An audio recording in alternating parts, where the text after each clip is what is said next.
Selamat pagi Bapak Ibu Saudara-saudara terkasih. Firman Tuhan menyapa kita di pagi hari ini melalui kanal YouTube HKBP Distrik 25 Jambi dari kitab Wahyu pasal 21 ayat yang ketiga, demikian bunyinya. Lalu aku mendengar suara yang nyaring dari tahta itu berkata, "Lihatlah, kemah Allah ada di tengah-tengah manusia dan ia akan diam bersama-sama dengan mereka. Mereka akan menjadi umatnya dan ia akan menjadi Allah mereka." Demikian firman Tuhan untuk kita pagi hari ini. Bapak Ibu, renungan kita pagi ini dari kitab Wahyu mengingatkan kita bahwa Allah menjadikan segala sesuatu yang baru. Kita tahu bahwa kitab Wahyu ini dituliskan oleh Yohanes ketika ia ditahan di Pulau Patmos oleh pemerintahan Roma, karena pemerintah Roma tidak menyukainya dan tidak menyukai pemberitaan daripada Tuhan kita Yesus Kristus. Yohanes ditahan sendirian di Pulau Patmos, dan disitulah Allah hadir dan berbicara kepada Yohanes sehingga Yohanes menuliskan kitab Wahyu ini. Lalu kita melihat Wahyu pasal 21 dan pasal 22, Yohanes sudah menggambarkan kerajaan Allah secara deskriptif. Bahkan di perikop 21 ayat 8 itu Yohanes menggambarkan kerajaan surga sebagai sebuah tembok yang luar biasa.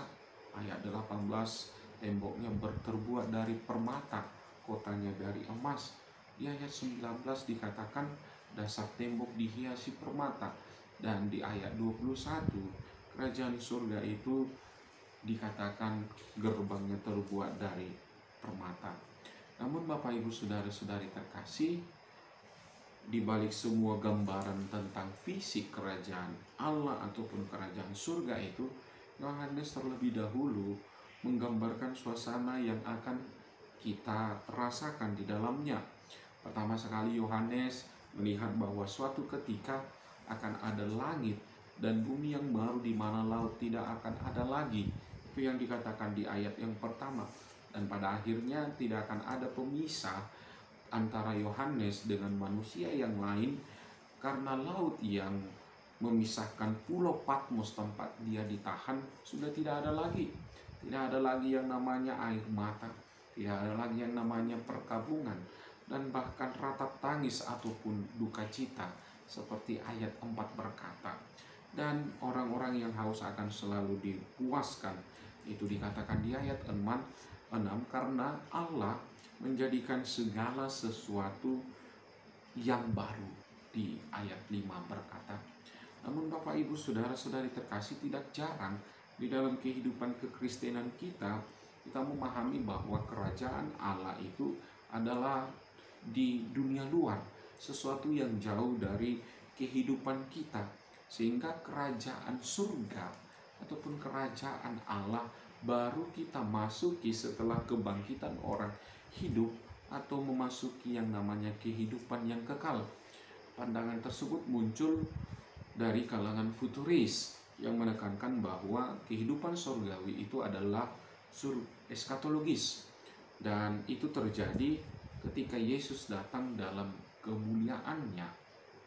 Pandangan ini di satu sisi adalah benar bahwa kerajaan Allah itu dipenuhi kelak dalam kedatangan Yesus Kristus di dalam kemuliaannya.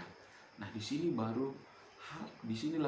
harus kita sadari bahwasanya kerajaan Allah ada dalam bentuk kekinian yang harus kita hadirkan, di mana semua orang yang percaya menghadirkan yang namanya kerajaan surga itu ada saat ini, di mana kehidupan saat ini yang sudah kita jalani itu, yang sedang kita jalani ini, dan yang akan kita jalani ke depannya. Dan dasar daripada penggalian itu didasarkan dari teks-teks Alkitab yang menekankan bahwa kerajaan surga itu sudah datang kepadamu. Itu dikatakan di Matius 12 ayat 28 dan juga teks-teks dari Perjanjian Baru yang lainnya.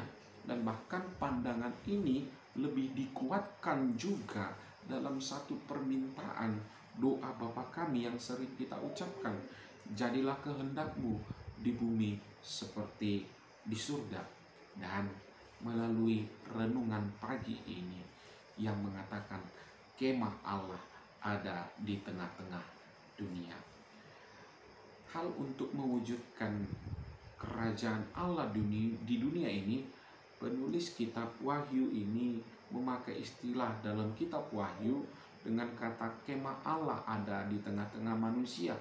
Kemah Allah merupakan istilah pengganti bait Allah. Sejak Kaisar Nero menghancurkan bait suci tahun 70-an, orang Yahudi tidak lagi memiliki bait Allah. Mereka lalu beribadah di sinagoge. Namun kemah Allah adalah istilah yang digunakan untuk menunjukkan kehadiran Allah. Bait Allah bisa dirobohkan, namun kehadiran Allah tidak seorang pun yang dapat membatasinya, karena Allah itu adalah Allah yang tanpa batas, tanpa ruang dan waktu. Allah hadir kini dan saat ini. Di pagi hari ini, kehadiran kemah Allah di tengah-tengah semua manusia akan menghilangkan semua air mata, menghapuskan kepedihan, kesedihan. Tidak ada lagi yang namanya ratap tangis, dan bahkan kehadiran Allah akan merubah segala sesuatu menjadi sukacita dan penuh kebahagiaan. Inilah Bapak Ibu, saudara-saudara terkasih, tugas kita sebagai orang percaya, bagaimana kita menghadirkan kemah Allah di tengah-tengah persekutuan kita, di mana kita sebagai orang yang percaya yang bisa mengubah di daerah sekitar kita untuk menjadi orang-orang yang penuh kebahagiaan. Orang percaya harus mampu mengubah situasi seturut dengan kehendak Allah. Allah itu omnipresent, maha hadir. Namun ada hal yang menarik yang boleh dikatakan oleh Paulus bahwa kita adalah bait Allah di 1 Korintus 3 ayat 16 itu.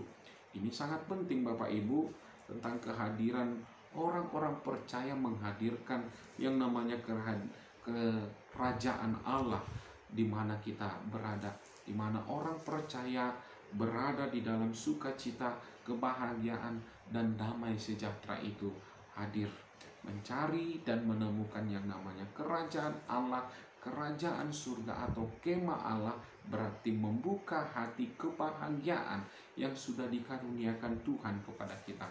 Kemah Allah itu tidak kita cari kemana-mana atau di mana-mana, sebab kemah Allah itu adalah di tengah-tengah kita saat ini, dan ia berdiam bersama-sama dengan kita saat ini, seperti yang dikatakan oleh nats kita pada pagi hari ini. Oleh sebab itu, Bapak Ibu saudara-saudara terkasih, jangan pernah memberi suatu ruang kecil apapun untuk keraguan, karena keraguan akan membuka pintu hadirnya kekhawatiran. Kekhawatiran membuat kita gelisah. Kegelisahan dan kekhawatiran itu akan menyiksa kita karena membuat pikiran-pikiran kita menjadi kacau balau, mengganggu sukacita kita, dan bahkan mengaburkan pengharapan dalam kehidupan kita. Dan bahkan kekhawatiran adalah bentuk pengingkaran kita terhadap Tuhan, karena di dalam rasa khawatir itu kita mengikatkan diri pada apa yang dikhawatirkan dan diperbudak oleh rasa khawatir itu. Hidup yang penuh dengan kekhawatiran laksana orang yang sedang berjalan membawa beban berat. Semakin kita khawatir, maka hidup kita semakin terasa berat dan kita semakin menderita.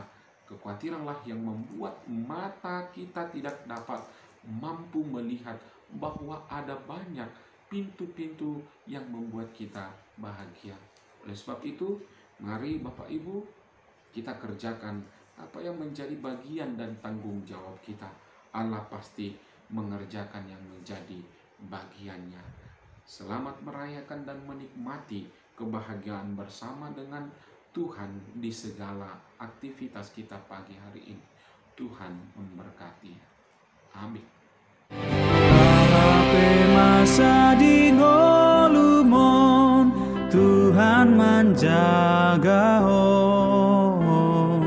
holong nado mangun di hon ho, Tuhan manjaga